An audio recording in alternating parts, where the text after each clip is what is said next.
Meus queridos, a paz do Senhor Jesus, estamos juntos em mais uma lição bíblica para aprendermos mais da palavra do Senhor e nos capacitar para servir melhor o reino.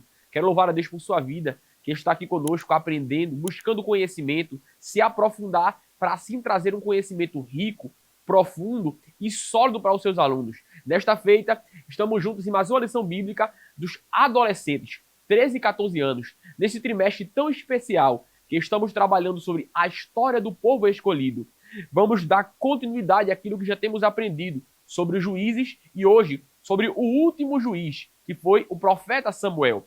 Nesta temática, temos muito o que trabalhar, muitos princípios a ensinar para os nossos alunos e lições que extraímos da história de Samuel, Eli, Ana e todo aquele contexto no qual ele estava inserido. Mas antes de qualquer coisa, queremos louvar a Deus por este privilégio, por esta oportunidade, bem como a nossa superintendência da Escola Bíblica Dominical, aqui de nossa EADALP, a toda a equipe de comunicação e mídia e a você que tem nos dado essa confiança e tem buscado conhecer mais e participado juntamente conosco. Deus continue te abençoando. Sem mais delongas, a lição de hoje é a lição de número 6, que tem por temática Samuel, juiz, profeta e sacerdote.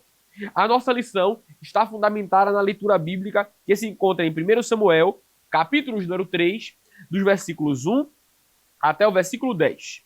A mensagem de nossa lição, que seria Bíblia diz e outras falhas etárias, traz a seguinte citação. 1 Samuel, capítulo 13, o versículo 19. E Samuel cresceu, o Senhor estava com ele, e fazia tudo o que Samuel dizia que ia acontecer. A nossa lição, como de costume, tem 3 objetivos principais. O primeiro, apresentar a história de Samuel e seu chamado. Segundo objetivo, destacar a importância do adolescente escolher ser fiel a Deus, assim como Samuel fez. E o terceiro objetivo, mostrar que o adolescente precisa buscar e servir a Deus. Por fim, podemos dizer que a nossa lição tem 2 palavras-chave que são a base de todo o nosso conhecimento e estudo de hoje. A primeira palavra-chave, oração. A segunda palavra-chave, decisão. Oração, nós vamos ver mais adiante em relação ao nascimento de Samuel. E decisão, o seu comportamento, o seu posicionamento, a sua escolha em obedecer, seguir e fazer a vontade de Deus, mesmo em meio a um ambiente onde havia pecado, perversidão, desobediência e distanciamento dos preceitos de Deus. Nós, quando olhamos para a nossa lição de hoje, precisamos entender um pouco do contexto pelo qual ela estava inserida. Estamos saindo do livro dos Juízes, Ruth, chegando em Samuel, nós podemos perceber essa transição do período dos Juízes para entrar posteriormente no período monárquico. Samuel é o último dos Juízes. Depois de Sansão, Eli, Samuel é o que fecha o período dos Juízes e instaura o novo período através do ministério profético e posteriormente com o monárquico. O tempo no qual Samuel estava inserido era um tempo de crise no sacerdócio, um tempo de crise em meio ao povo e de distanciamento de Deus. A Bíblia nos mostra que as visões do Senhor, a palavra do Senhor era escassa e rara naquele tempo. Por isso, Deus escolhe um, vocaciona um e chama um para ser um farol em meio àquela escuridão que o povo de Israel estava vivendo. Este um é Samuel. Em meio à desobediência dos filhos de Eli, em meio à omissão do castigo de Eli para com seus filhos, Deus chama Samuel para ser profeta, sacerdote e juiz, sendo o único no Antigo Testamento a exercer o ministério tríplice, profeta, sacerdote e juiz. Depois de Samuel, somente outro teve o ministério tríplice como ele, que foi Jesus, que foi profeta, sacerdote e rei. Estes foram os únicos 2 homens na Bíblia que tiveram o ministério tríplice, assim como Samuel, ele e o nosso próprio Cristo. Olhando para isso, nós partimos para o início de nossa lição, quando nos mostra a origem de Samuel. Samuel nasce dentro de um contexto de impossibilidade, dentro de um cenário de dificuldade e crise, dentro de um cenário de opressão e de provação de Deus. A mãe de Samuel é muito conhecida entre nós e os alunos sabem Perguntem para ver se eles lembram, para ver se estão afiados, se o conhecimento bíblico está em dia e se leram a lição. Quem foi a mãe de Samuel? Ana. Quem foi o pai de Samuel? Eucana. Segundo o costume judaico daquela época, quando uma mulher era casada com um homem e ela não podia dar a eles filhos, era lhe permitido, segundo a lei, contrair um segundo casamento, contanto que desse a ambas o mesmo direito, desse a ambas cuidado e não faltasse a ambas o sustento. Eucana entende isso. Ana é privada por Deus por um momento de gerar. E por isso Eucana toma por segunda esposa Penina. Penina se torna rival, opressora. Ela se torna uma pedra de tropeço e de muita amargura na vida de Ana. Mas em contraponto, Penina é o gatilho e o motor propulsor pelo qual move Ana a buscar a Deus. Pelo fato de Penina gerar e Ana não gerar, Ana chora, fica amargurada, mas ora. E aqui você pode aplicar para os seus alunos que precisamos entender que não somente nos tempos de crise devemos buscar ao Senhor, mas sempre que observarmos e tenhamos que tomar decisões, a oração precisa ser a primeira atitude e não o último recurso. A primeira saída e não a última possibilidade. Ana busca a Deus em sua crise. Ora e ela oferece ao Senhor aquilo que ela desejava. Porque sempre que um coração entende que aquilo que temos é para a glorificação de Deus, encontra então a vontade do Senhor na sua vida. Ana encontra a vontade de Deus quando ela pede ao Senhor um filho para entregar a ele. Deus estava querendo um profeta, um sacerdote e um juiz. Ana queria somente um filho. Perceba, os projetos de Deus sempre serão maiores do que os nossos. Os planos de Deus sempre serão mais excelentes que os nossos. Samuel, ele nasce dentro do período de sacerdote de Eli. Ele era líder em Israel. Ele era juiz e sacerdote. Em sua casa havia uma crise moral, uma crise espiritual, mas sobre Eli havia uma autoridade espiritual. Sobre Eli havia uma autoridade constituída por Deus. Samuel, quando cresce, aprende isso, a honrar a liderança, a respeitar quem Deus constituiu. No desenvolvimento da vida dele, ele vai sempre honrar a Deus e, consequentemente, ser reconhecido pelos homens. Mais adiante, ele irei trabalhar sobre isso. Já passei rapidamente sobre a liderança de Eli, que seus filhos cometiam graves pecados diante de Deus, eram desobedientes, perversos. O próprio Deus, na Bíblia Sagrada, nos mostra que chama os filhos de Eli de filhos de Belial, que é uma expressão que era usada para destacar o caráter perverso, corrompido, desobediente e distante dos propósitos de Deus. Filhos da desobediência, filhos da rebeldia, filhos da ingratidão e da desonestidade.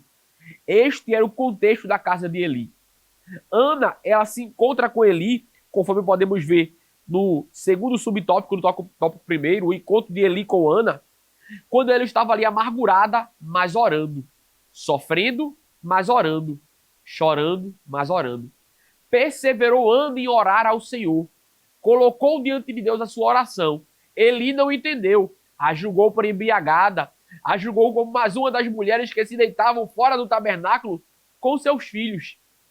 Mas Ana, conforme ensinou a Samuel, ainda sua tenra idade, antes de ir para o tabernáculo para ficar aos cuidados de Eli, respeitava a autoridade. Ana não vai debater. Ana não vai apontar os erros de Eli. Ana, quando abre a boca, é de forma mansa, humilde e quebrantada. E encontra diante de Deus favor. Porque sabia que a sua bênção passava por Eli. Que a sua vitória passava por Eli. Aplique isso aos seus alunos. Eles podem ter muitos sonhos, muitos projetos, muitas promessas. Mas se não respeitarem a liderança constituída por Deus, se não cumprirem os princípios estabelecidos por Deus, não vão sair do lugar. Vão ficar como o povo de Israel, rodando em meio ao deserto, carregando promessas, mas sem vivê-las. Mas quem honra princípios e honra a liderança e principalmente honra a Deus, vive os projetos e preceitos do Senhor. Eli abençoa Ana. Ana fez um voto com o Senhor. E este voto era entregar o seu filho a Deus. Era que ele seria nazireu de Deus, à semelhança de Sansão. Não cortaria o cabelo, não beberia nada de origem da uva, nem tocaria nada considerado impuro, conforme podemos ver em 1 Samuel, capítulo 1, versículo 11. Deus ouve a Ana e lhe concede um filho que se destaca e é um dos principais nomes da história de Israel. Dando continuidade à nossa lição, o ministério de Samuel e o seu chamado é de muita relevância para o povo de Deus. Haja visto que Samuel também ungiu 2 reis de Israel. Samuel inicia o seu chamado, inicia o seu ministério em meio à decadência do ministério de Eli, em meio à desobediência e rejeição do Senhor para com os filhos de Eli, que tinham se tornado execráveis diante de Deus. Em virtude disso, Deus escolhe a Samuel. E aqui há um preceito muito interessante no qual podemos refletir, porque o meio no qual Samuel estava inserido era corrompido. Os filhos de Eli eram perversos, não temiam a Deus. Segundo a filosofia, o homem ele é influenciado pelo meio, mas não é determinado por ele. Segundo a sociologia, o homem é mais influenciado pelo meio do que pelo próprio homem. E segundo a psicologia, o comportamento humano é moldado pelo ambiente externo e pelas experiências vivenciadas. Considerando tudo isso, Samuel tinha tudo para ser mais um adúltero. Tinha tudo para ser mais um corrompido. Tinha tudo para ser mais um filho de Belial. Mas Samuel decidiu agradar a Deus. Decidiu ouvir os ensinamentos de Eli e obedecer.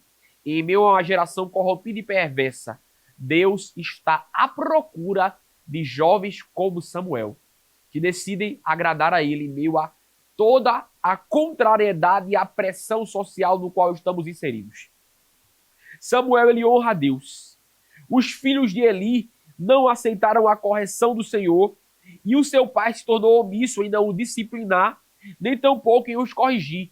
Haja visto que está escrito que o pai corrige e disciplina aquele a quem ama. Mas Eli não corrigiu e disciplinou os seus filhos. Aplique isso aos seus alunos, que eles possam entender quando os pais, professores, líderes os corrigirem, os repreenderem, eles não devem ficar com raiva, não devem ficar com ranço, como é a expressão muito social e comum nos nossos dias, mas devem entender que a repreensão é um gesto de amor na vida daquele com quem nos importamos. Samuel entende isso, honra a Deus, aprende o princípio da honra e da obediência, conforme podemos ver em 1 Samuel, capítulo 2, o versículo 26. O jovem Samuel crescia em estatura e no favor do Senhor e dos homens. Capítulo 3, o versículo 19. Crescia Samuel, e o Senhor era com ele, e nenhuma de todas as suas palavras deixou cair por terra. A exemplo disso, Jesus. Lucas, capítulo 12, versículo 52. Jesus crescia em estatura e em graça diante de Deus e diante dos homens. Sabe qual é um dos principais erros de nosso tempo? Os principais erros de nossa geração? É porque muitos querem crescer diante de Deus, honrando somente a homens. Muitos querem crescer diante de Deus, buscando primeiro agradar aos homens e depois agradar ao Senhor. Mas a ordem, Samuel nos ensina. Primeiro honramos a Deus, agradamos a Deus e, consequentemente, honramos aos homens. Agradamos aos homens e somos reconhecidos diante do Senhor de acordo com o propósito que Ele tem em nossa vida. Dando continuidade, Samuel é estabelecido por Deus. Surge como cenário, dentro do cenário profético. Mas o que me chama a atenção é que mesmo ele honrando a Deus, obedecendo ao Senhor, ele não conhecia a voz de Deus. Ele conhecia. Samuel, quando ouve Deus falar com ele por 3 vezes, se levanta e vai até Eli. Quando na terceira vez ele para e reflete, ele percebe, isso é o Senhor que está falando com o menino. Samuel entendia que precisava obedecer a Eli e pensava que era Eli que estava chamando a ele. Para Samuel, corrigindo, conhecer a voz de Deus, ele primeiro precisou ser orientado por Eli. Aplique isso para os seus alunos. Muitas vezes Deus levanta Eli para ensinar para orientar, para conduzir nos caminhos do Senhor, para posteriormente o propósito de Deus e a sua vontade ser revelada em nossa vida. Terceiro tópico da nossa lição, o ministério de Samuel. Samuel exerceu o ministério tríplice. Ele foi sacerdote, profeta e juiz. Como sacerdote e juiz, ele sucedeu a Eli. Ele trouxe o povo de volta para o caminho do Senhor, atuando, levando o povo para Deus como um sacerdote. O sacerdote era responsável em conduzir as petições de Deus, as petições do povo para Deus, os pedidos do povo para Deus e os anelos do povo para Deus. Como juiz, ele foi orientado por Deus para julgar as causas e trazer uma equidade diante do povo. E como profeta, ele foi chamado por Deus para trazer os oráculos do Senhor e a vontade do Senhor para o povo. E ele teve grande influência na nação de Israel nesse cenário e contexto profético. Pois ele foi chamado no tempo que as visões eram raras, no tempo que estava havendo a apostasia, e ele também foi responsável em fundar uma escola de profetas, onde muitos temiam ao Senhor, obedeciam a Deus e aprendiam os mandamentos do Senhor para passar ao povo. Haja visto que o maior de todos os mandamentos, a maior de todas as profecias é a palavra de Deus. Então Samuel ele funda uma escola de profetas, no qual os homens aprendiam os mandamentos de Deus para ensinar aos homens. Conforme podemos ver essa escola de profetas em 1 Samuel, capítulo 10, versículos 5, 10 e o 12, em 1 Reis, capítulo 20, versículo 35, e em 2 Reis, no capítulo 2, versículo 3, capítulo 5, versículo 7, e o capítulo 6 e o versículo 1. Dentro deste panorama, nós podemos perceber que Samuel foi muito importante para o contexto de Israel, porque ele decidiu obedecer ao Senhor, ele decidiu honrar ao Senhor e ele decidiu viver o propósito de Deus na vida dele. Seja o canal do Senhor na vida do seu aluno. Mostre a ele que Deus tem um projeto na vida dele e por mais que haja pressões exteriores, o propósito de Deus sempre será maior. Eu também trouxe para você, querido professor, uma dinâmica, no qual trabalhamos de uma forma como uma cruzadinha. Palavras que você pode falar durante a aula e depois trazer para o aluno. Você pode desenhar no seu quadro a quantidade de quadrinhos. Eu vou deixar, vai ficar aí no link do nosso canal, nossa aula, o material que eu vou ser usado, que provavelmente você deve estar vendo agora, a cruzadinha, com diversas palavras, perguntas e as respostas dentro dos quadrados. Por exemplo, a primeira pergunta, função exercida por Samuel, que era rara nos dias que ele vivia. A resposta, profeta. Outra pergunta, consagração do Antigo Testamento, caracterizada por não cortar o cabelo e nem a barba, nem beber nada de origem da uva ou coisa impura. Nazireu. Outra pergunta que pode ser aproveitada, você pode fazer a cruzadinha ou perguntas e respostas. No ambiente dos adolescentes, dinâmicas são muito relevantes para a fixação de conteúdo e também para a participação deles. Mulher que faz parte da história de Samuel, mas oprimia sua mãe, Penina. Dentre outras perguntas, Samuel exerceu 3 funções, mas uma delas, ele foi o último dos que houve, juiz. Samuel encerrou o período dos juízes.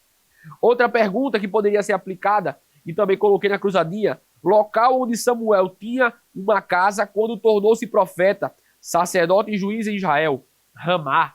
Samuel vivia e transitava entre Ramá, Gilgal, Mispa e Betel, mas residia em Ramá. E outra pergunta no qual você pode trazer também, homem responsável por ensinar Samuel os princípios de Deus e sacerdotais, Eli. Use recursos, dinâmicas para fixar o conteúdo do seu aluno. Se der tempo, responda também o vamos praticar. Interaja com eles, faça atividade, mas também ouça-os falar e ouça-os também interagir juntamente com você. Não permita a sua aula ser um monólogo. Faça que ela seja uma construção mútua de aprendizado. Deus continue te abençoando, te fazendo prosperar. E não se esqueça, lembre de deixar o like, de compartilhar e também o seu comentário para que possamos melhorar e também alcançar mais vidas. Deus te abençoe e até a próxima aula.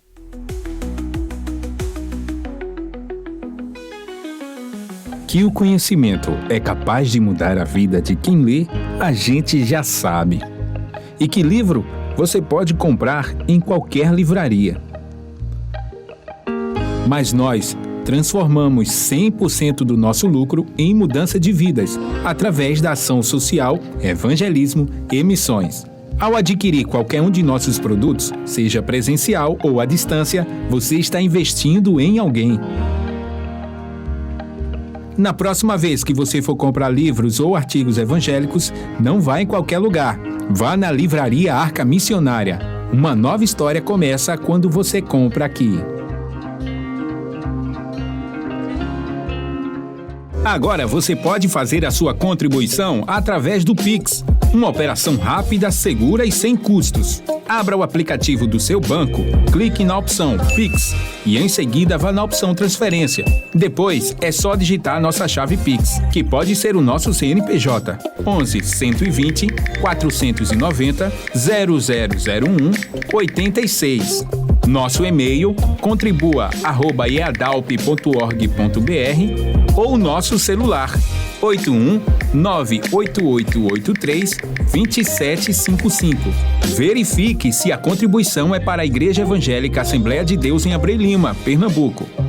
Confirme a transferência e depois siga o procedimento do seu banco. Anote nossas chaves Pix para não esquecer. CNPJ 11 120 490 0001 86.